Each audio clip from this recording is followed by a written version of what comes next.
The night before my wedding, I saw my fiancé, Marcus, holding an unfamiliar girl. They gazed deeply into each other's eyes. Sage, you know I'm only marrying her for a strategic family alliance. It's not by choice. Don't make things difficult for me, okay? The girl pouted. If I came to elope, would you dare come with me? Marcus hesitated for only 5 seconds before nodding. Yes. I packed my bags that very night and ran faster than he ever could. Just kidding. It was just a strategic family alliance. What kind of feelings could there be? Since a forced match will never be sweet, I'll just sever it and move on. Before we continue, subscribe to this channel and tell us in the comments where you're listening from. I was getting married. My fiancé was the heir to the Vance, whom I had known for 2.5 years. Our two families were quite evenly matched, and after we met, we were both satisfied with each other, so the marriage was settled. Marcus was 8 years older than me, calm and reserved. We had no conflicts during our time together. He was usually busy with work, and I loved traveling around.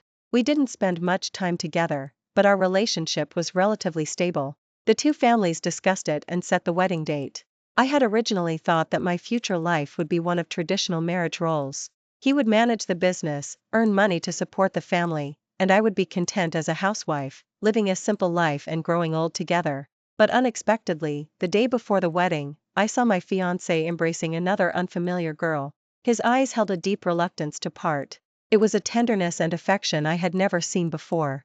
Marcus gently stroked her cheek. Sage, I swear, even after we're married, you'll always be the only one in my heart.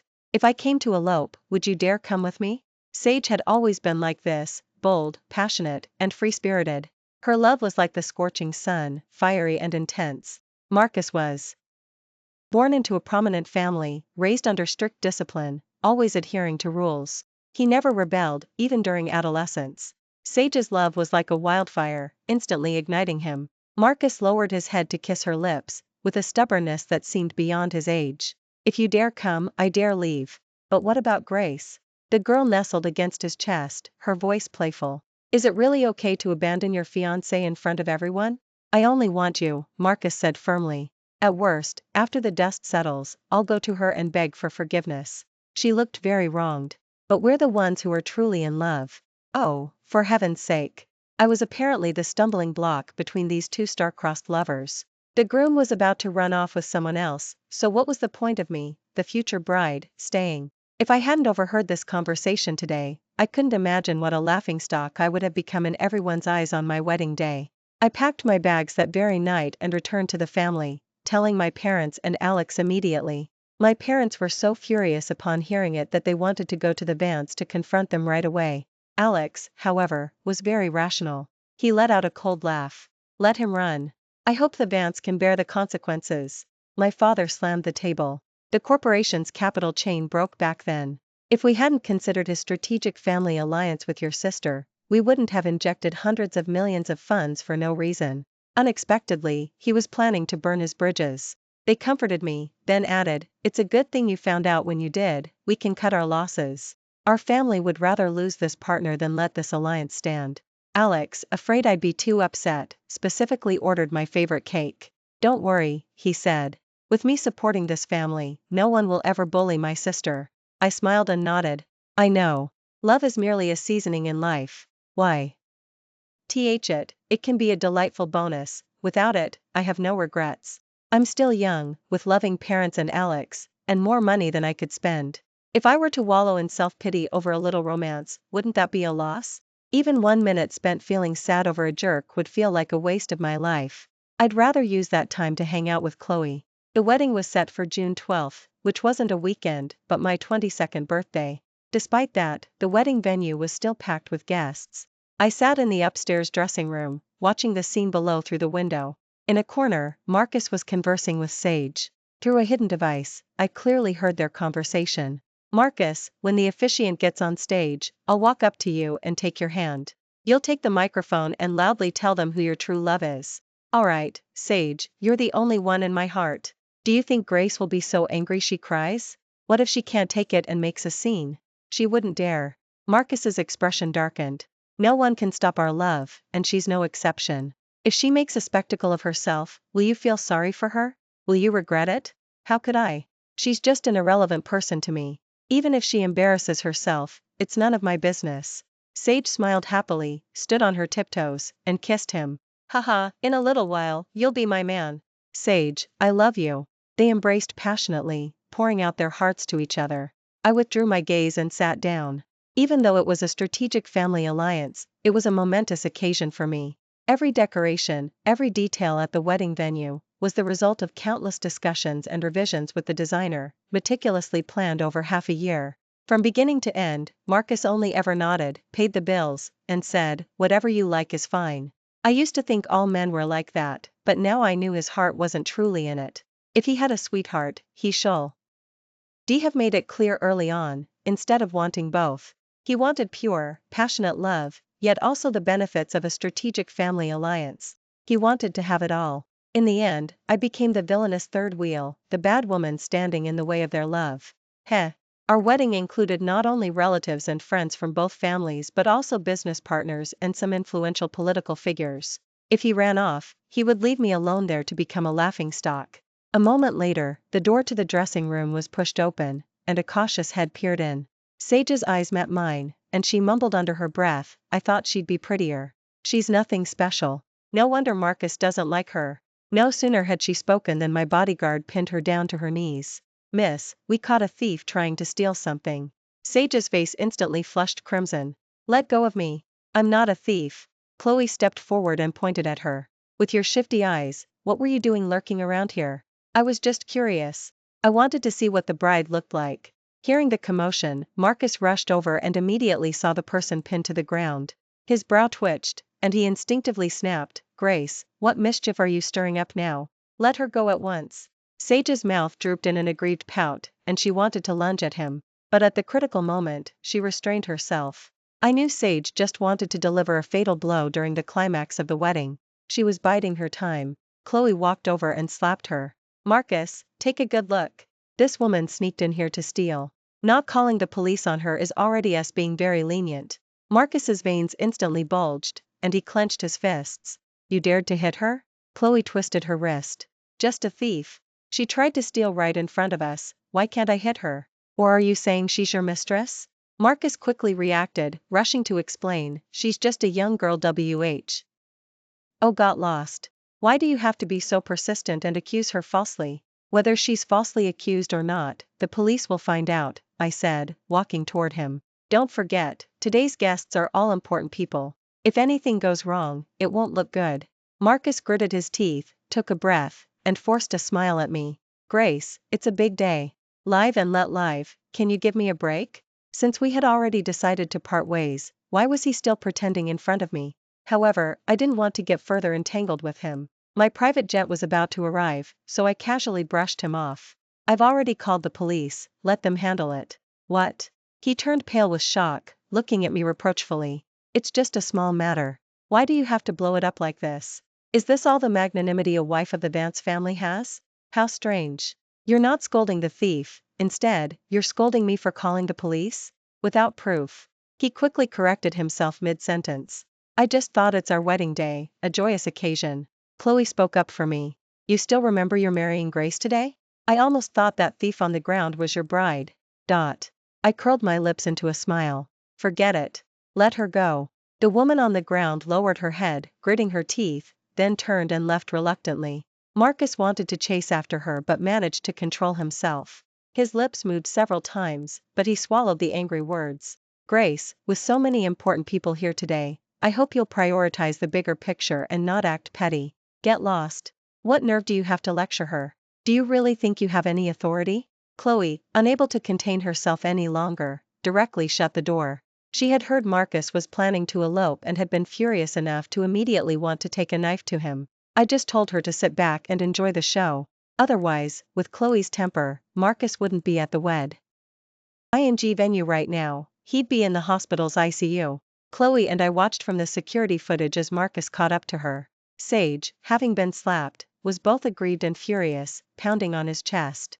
"Marcus, you have to avenge me." Marcus's eyes were filled with concern. "I'm sorry, I'll make sure they pay for this." Chloe and I exchanged a smile. "Just wait. The real show is yet to come." The wedding officially began.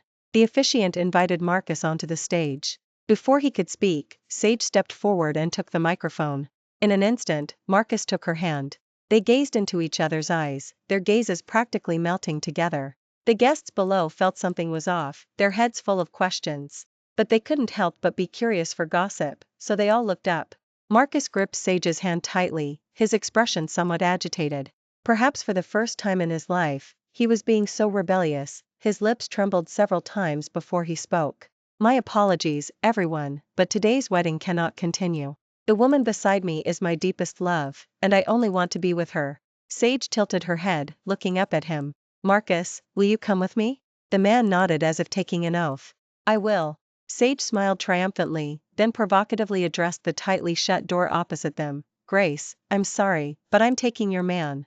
Marcus saw his beloved woman charging into battle for him and feared she would suffer. Grace, I don't love you. Let go, he declared righteously. The union of our two families was always just for benefit, there's no emotional foundation. You need to look out for yourself and stop bothering me in the future. Miss, did you hear that? We hope you'll grant us your blessing. Their consecutive speeches stunned all the guests. Mr. Richards' face turned red with anger, and he clutched his chest, unable to utter a single word.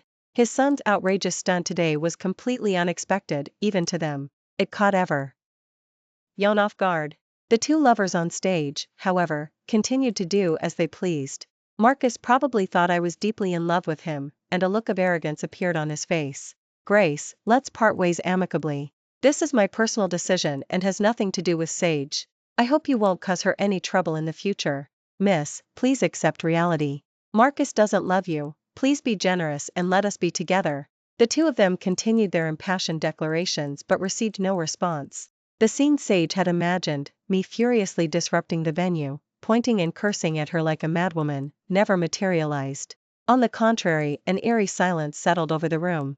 Cracks began to show on their faces, which had previously radiated devoted passion. Marcus wanted to scold me but couldn't find any reason to. The atmosphere instantly became rather awkward. After all, if I didn't respond, they would become the clowns. Grace, what kind of behavior is it to hide away? Miss, come out and face reality. The two of them held the microphones, and their voices echoed around. Guests began to whisper, unable to resist making fun of them. Marcus was probably seething with rage, but he couldn't erupt in front of everyone. After all, they were the ones in the wrong. Marcus suppressed his anger. Grace, I know you're jealous, but is this really productive? Miss, can't you be more straightforward? Hiding away won't solve anything, will it?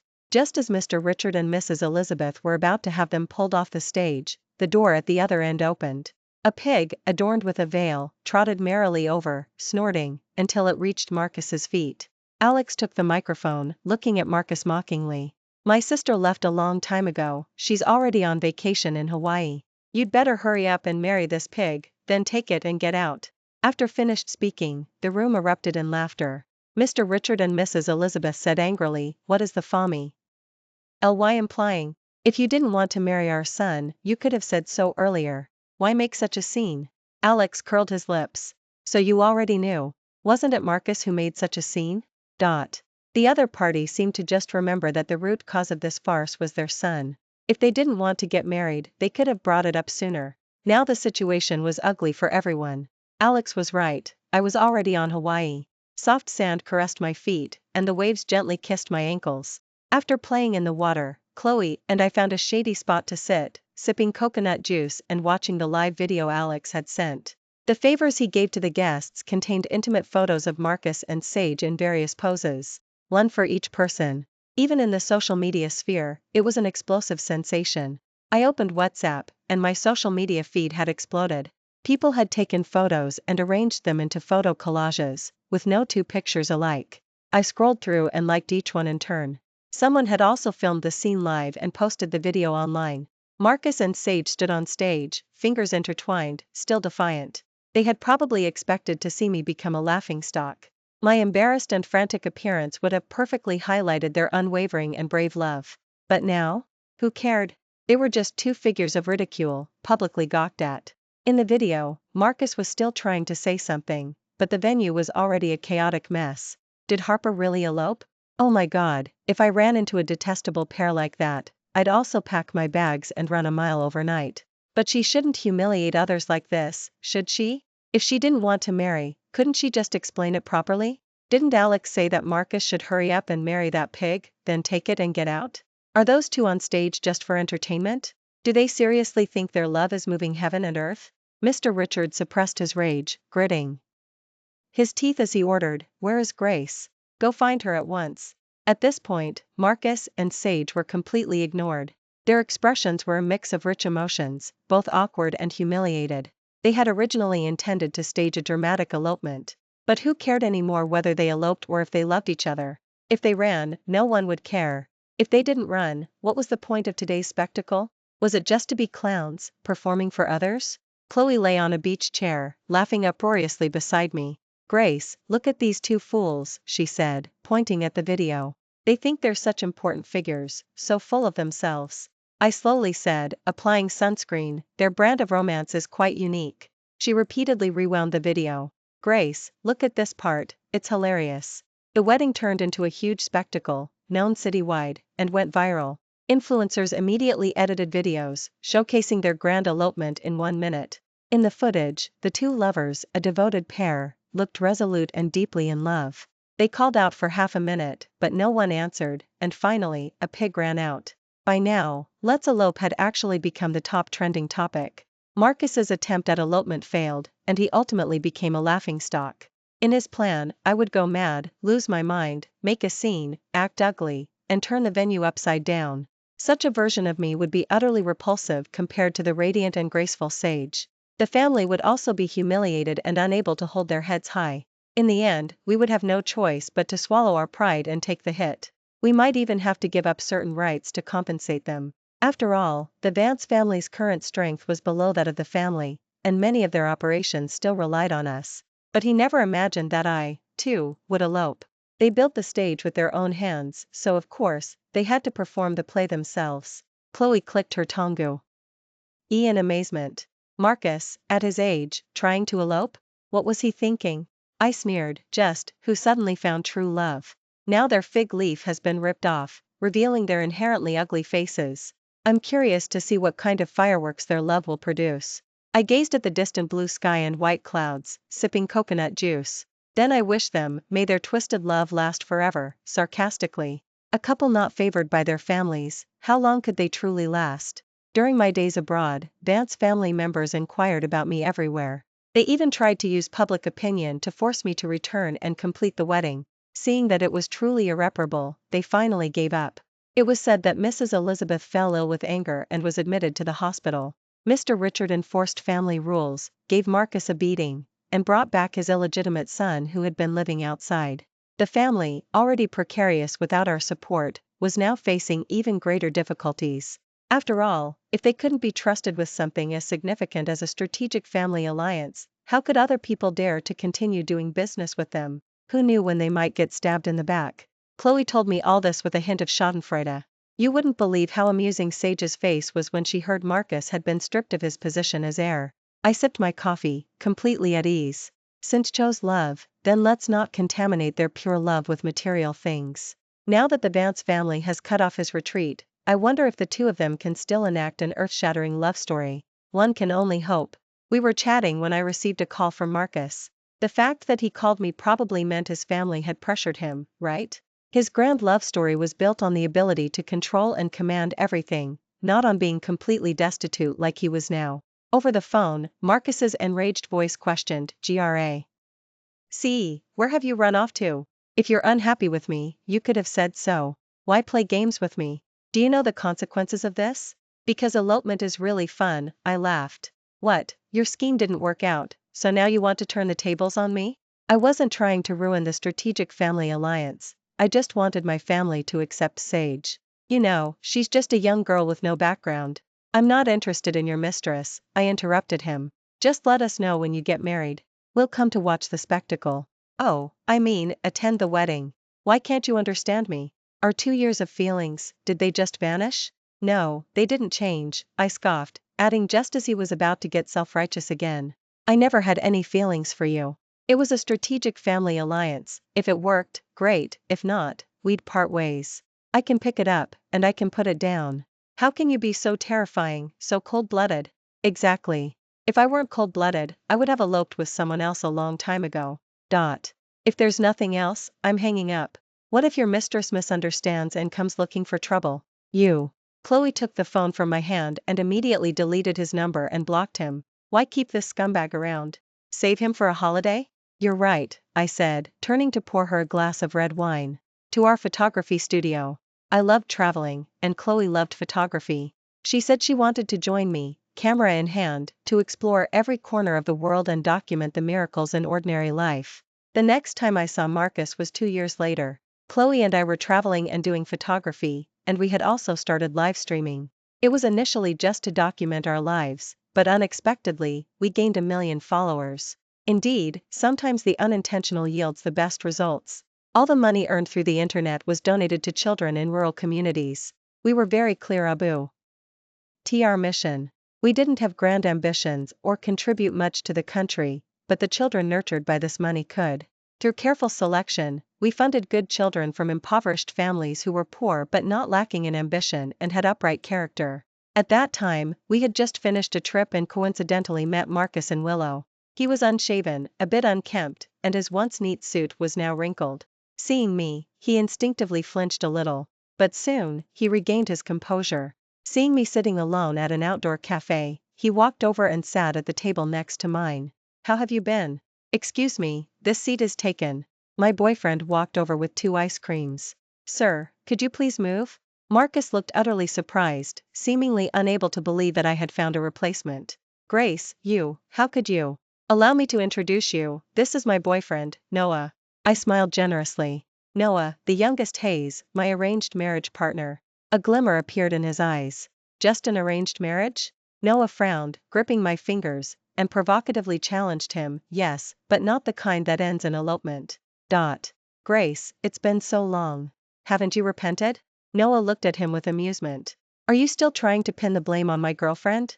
Marcus's face darkened. The young man in front of him was 10 years his junior. 10 years ago, Marcus should have been looking down on him. Who would have thought that he would instead be at a disadvantage? After a moment of silence, Marcus stood up. I'm sorry, it was my fault back then. I didn't spare your dignity at all when I did what I did. No sooner had he finished speaking than Sage rushed over. Do you still have feelings for her? Marcus, what did you promise me back then? Sage's bag was already thrown at his head. In public, she showed him no respect whatsoever.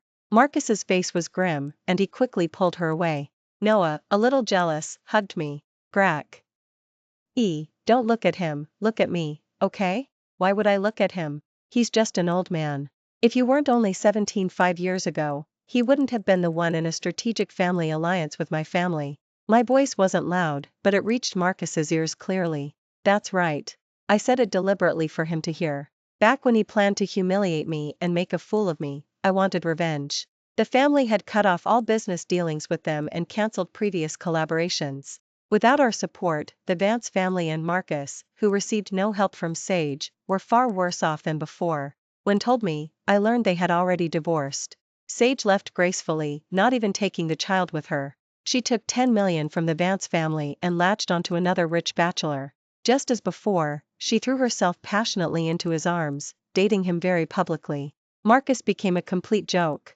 Except this time, the rich bachelor was just playing around. He got tired of her in less than 2 years and quickly dumped her. Sage then began moving among various trust fund kids. But as she aged, her straightforward romance seemed to turn into affected sweetness. She knew that beauty fades and married a wealthy old man before she turned 30. Only after the old man died did she learn that he had already written his will, leaving her not a single penny. Marcus, on the other hand, married a woman from socially equal families in a hasty strategic family alliance. Later, at a gathering, someone brought up this old story. Back then, they seemed so passionately in love, as if their feelings would move heaven and earth. But in less than 2 years, they broke up. I even saved the wedding video from back then. He abandoned Miss, choosing a commoner Cinderella instead. And what happened? He finished speaking, then remembered me sitting quietly by myself. Noah draped his arm over my shoulder, asserting his claim. Just trash my wife threw away, nothing to be discreet about. Mr. Hayes certainly has good taste, bringing our beauty home. Of course. Amidst the clinking of glasses, Marcus arrived late. Among the numerous rich bachelors, he had long become an unremarkable presence. Seeing him, someone brazenly started joking. Marcus, didn't your wife come?